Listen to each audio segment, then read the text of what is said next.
Okay, this is activity number 2. Now, this is something that we also do in class a lot, but I obviously can't do it with without you guys. So, I've got a ring.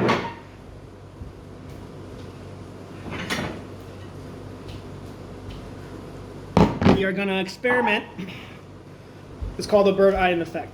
So, you're going to take something that you can pick up with a fork, a spoon, and a knife. Now, these are going to represent different tools that a bird uses to pick up seeds. So imagine they're different beak sizes, right? We got small, medium, large beak sizes. So I don't know, I have this random, I don't know where this came from. I don't know why this is my fridge, in my cupboard. So I have all these different grains, okay? So you're going to time yourself. You're going to simply, okay, take a spoon, and I'm gonna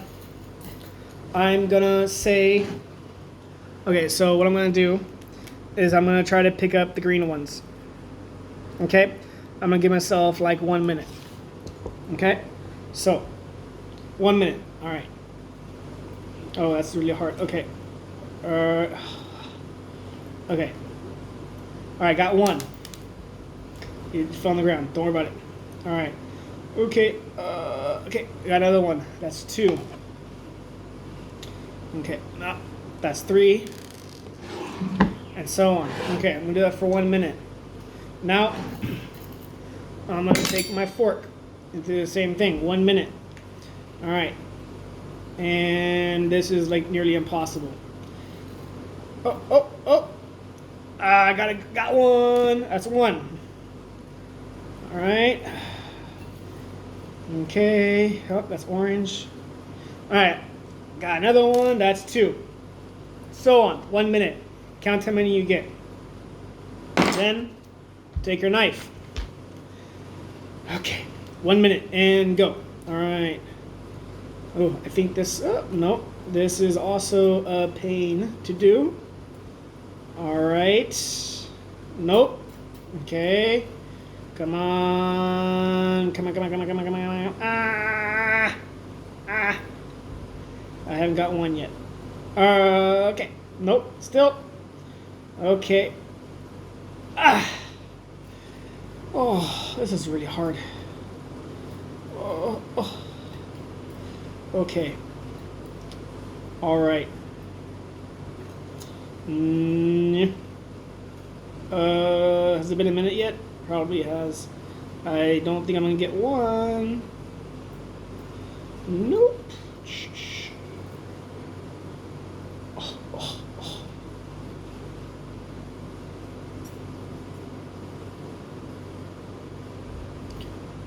Nope. I can't even cheat and do it.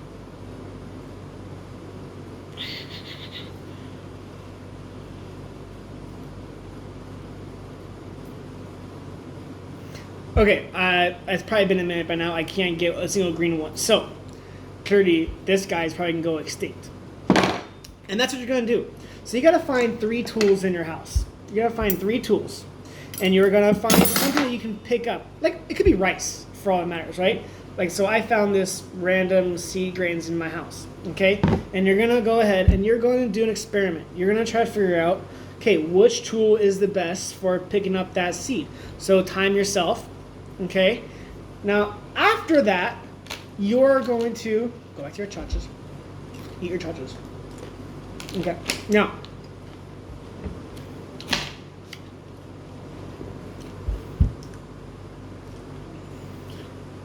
what you're going to want to do is assign point values. So, for example,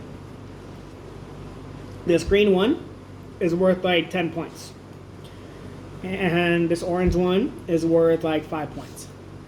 And this white one that's like impossible to pick up is like worth 50 points.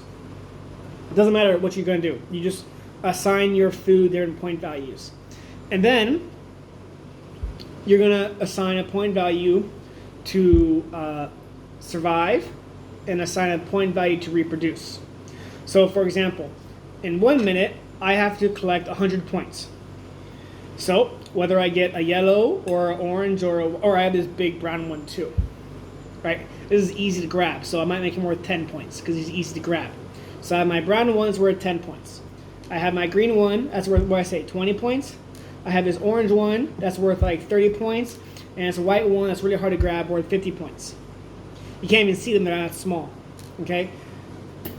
So here they are. There's my 4 seeds. Okay, now what you're gonna do is you're gonna give yourself 1 minute to collect as many seeds as possible. And let's say you get to 40 points. That means that bird is gonna survive. Okay? But he gets 100 points, he's gonna reproduce. Okay? And they're gonna do this over and over and over again. Do it 4 or 5 times, right? So every time you do it, that's like 1 season. So if you do the spoon like 5 times, and 3 out of 5 times he survives, but never reproduces, you still have 3 individuals, right? But then the fork, let's say the fork is more effective. So the fork captures reproduces every time, right? So the fork reproduces, and it now has 2 individuals, then it has 3, 4, 5, and so on. Now the knife was the hardest for me, so the knife just could not get one thing. Oh, I got the white one, of course, the white one, right? So you're gonna do an experiment, and you're gonna try to design a little experiment about natural selection. And so you need to figure out 3 tools to represent different beaks, and then you gotta find something in your house to represent seeds. It can be rice, whatever. And you're gonna see which tool is the best. So now you're gonna have a hypothesis, you're gonna have an independent, dependent variable. Your independent variable is gonna be the different tools that you use. However, it doesn't have to be that way. Your independent variable can be the color of the seed or the size of the seed, right? So whatever you do doesn't really matter, okay? As long as you have an independent variable. Your dependent variable is the length of time that you're allowed to pick up the seeds, right? The point value, what point value do you give it to reproduce, and what point value do you give it to survive, right? And then how many seasons you do. So if you do 3 seasons, you gotta do 3 seasons. You gotta do 3 seasons every time, not just once or twice. Okay. Now you can add some plot twist in this. Perhaps say there's a drought, right? And all the brown seeds go away. So take out all the brown seeds, right? If you have Legos, this is great. If you have like binder clips and Legos. If you have any marbles and tweezers, anything that's like you can pick, like anything that's small you can pick up, and different tools. So if you have tweezers, like the eyebrow pluckers, whatever, you have anything to represent a tool at home to pick stuff up. And whatever you have that's small, like it can be Legos, it can be small toys, marbles, whatever. And then you're going to experiment and you're going to try to model natural selection. Okay, there's a couple things on my website about this, so check it out. And that is activity number 2. So good luck.